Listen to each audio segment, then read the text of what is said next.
come from Cafam School, a grade student. It is a pleasure for you for It is a pleasure for us to interview you about your life experience during the pandemic.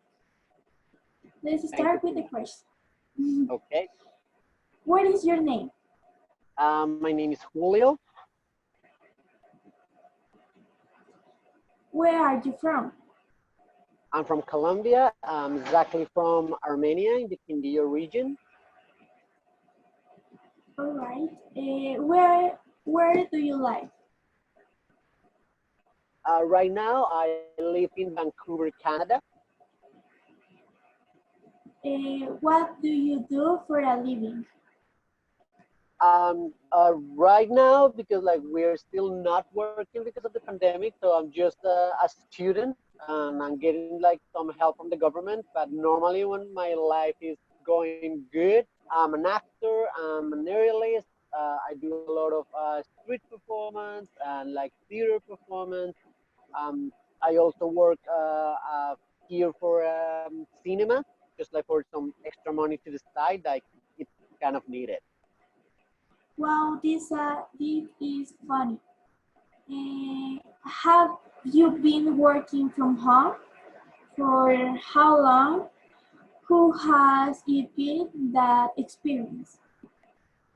Okay, I have done like a couple of rehearsals and some things that were like through Zoom as well. It has been like a fun experience because like you cannot do like have the contact with the people. Zoom has created a new opportunities for us to develop projects and how to try to keep working like going forward. Uh, oh, sorry, the sky train is just passing by.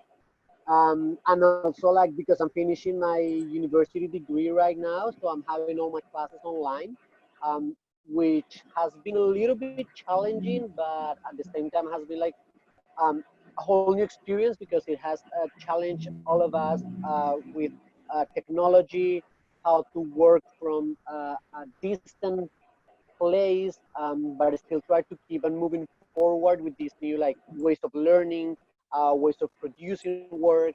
Um, Probably some of these things even are going to continue in the future now that we know how to use them, even though when we can just go back to be like together. Yes, I understand. Are you required to go to your workplace? How many times per week? And how have you felt? Until now, I'm not required to go either to my work at the cinema or to my university. Everything is being done from home, and the cinema is still closed due to like healthy measures. Um, it seems like towards the end of this month, beginning of August, things are going to start like to reopening way more here in Vancouver. So people to go back to work. There's some like kind of jobs that have been opening like restaurants, but they like keep like all distance protocols, and there's a lot of takeout food, mostly for them. Um, I think it's necessary to keep on doing this like distancing and not try to be in contact a lot with people, washing your hands because like the virus is still out there and it's still spreading. So worldwide, they need to like keep it from all places to keep on like taking care of us and following what is needed. Yes, I can imagine that. What do you think has been your responsibility with your community, city, country, etc., to contribute to the construction of social welfare? Well, right now, I think one of my like big contributions is trying to stay at home as much as I can, just going out whenever I need it. Like for example, here in North America, like because we have to face seasons and stuff. Right now, we're in the middle of summer, and there's a lot of people not taking care about that. So they keep like, yeah, let's go to the beach, and then we can swim in the sea because like the temperature is like amazing. But still, people need to think about that. Uh, I have to admit, I've been to the beach once with friends, a little bit on top of my responsibility issues, get together, which is not the maddest thing. So yeah, I'm trying to contribute as like staying at home as much as I can. If I have to go out, like wearing my mask, right when I come home, like washing my hands and stuff, because like I do live here with people, so it's not my life, the only life I'll be risking if I get the virus or not, is them as well. I agree with you say. And what have you learned from other countries in this time of pandemic because of the global coverage on this situation? Oh, we've seen like really good examples. Like if you like, if we take like examples like Denmark, New Zealand, um, Norway, Taiwan, even here in Canada. Um, there's been like good measures like helping the people. Like even though like a lot of people have stopped working. So for example, here in Canada, we're getting some money from the government so we can continue our lives somehow. Because like our workplaces, of course, they closed and they couldn't like promise to keep on sending us money. But the government took that advantage into their hands and they're helping people. Of course, they're promoting like going back to work or trying to work if you can somehow. Um, the fact that they're implementing things of like in the public transport. Um, this was until last week here in Canada. Like you couldn't sit if there was two seats on the bus, so it was just one seat. The other one possible to sit. For the bus drivers, they weren't charging any bus fares for people during 3 months, and as well like at the moment, all like the seats that were available for people were occupied. The bus continued driving, no closing. There were no standing people to keep like all this distancing.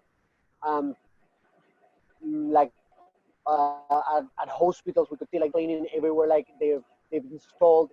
I know that there's a lot of places in Europe, mostly Northern Europe, um, where you have like um, what's the name of this? I forgot it. Uh, this sanitizer gel and for you to clean your hands every time you go into place. Um, and as well like these things like we can follow like I know like Colombia has tried to follow as many procedures as they can, but of course like development and all these kind of things like have to play an important role in the game, because like you can like as all countries depending on their economical situation to completely stop. That's kind of it's needed, but at the same time it's kind of insane, so it's kind of on a balance kind of things that you have to think about it. Uh, that's interesting. How do you think you have evolved in the face of this situation that affects the entire planet? I think that the biggest evolution for myself has been within my career, like as being an artist, as being an actor, like being with people and being rehearsed and like do stuff and then like that part like at the beginning and even still now it's a little bit confusing, because you know like how do we do work if we cannot like be together, and then it's just like creating and seeing, evaluating like the new possibilities that I can use in future works. So that would be like the thing I have evolved the most. How do you think local communities should be organized to overcome obstacles or crises at this juncture for humanity? Well, well, that's a tough question.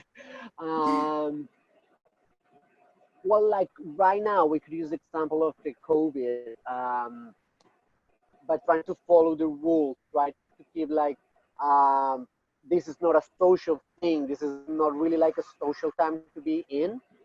It's more about you protecting the people you know, like protecting the people you know. You're protecting other people around you. Um, organizing like times, things that have been done worldwide when people can get out, when people cannot. While of course, like a vaccine is developed, and then life can go back to just like normal, just as to say it, because like we know we all have to continue living. But taking care of each other. Like even if we know or we don't know each other, is like the biggest thing we could see as communities. Yes, I can imagine that, what you explained. Talking about the economical crisis to the pandemic in a phrase, what lesson would you give to the leaders of the world on the need to respect the environmental balance of the planet versus the development of economics? Well, in just one phrase, I would say we need to protect our planet because if there's no planet, there's no economy to control.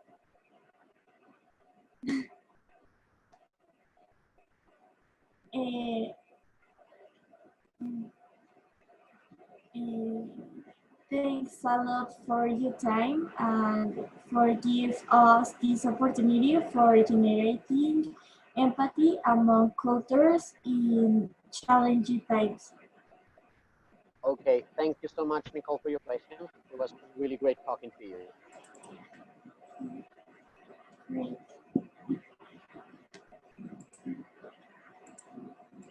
Bye bye. Bye. Okay, thank you very much, you too. Thanks a lot. I know it's something really, really strange. Maybe it's a challenge for my dear Nicole No, because she did she's great. trying. She's facing No, many she things. did. I know, but she did great. Like all the questions were clear. They were well delivered. I understood everything. I hope you understood everything I was saying. But no, but she did great. Like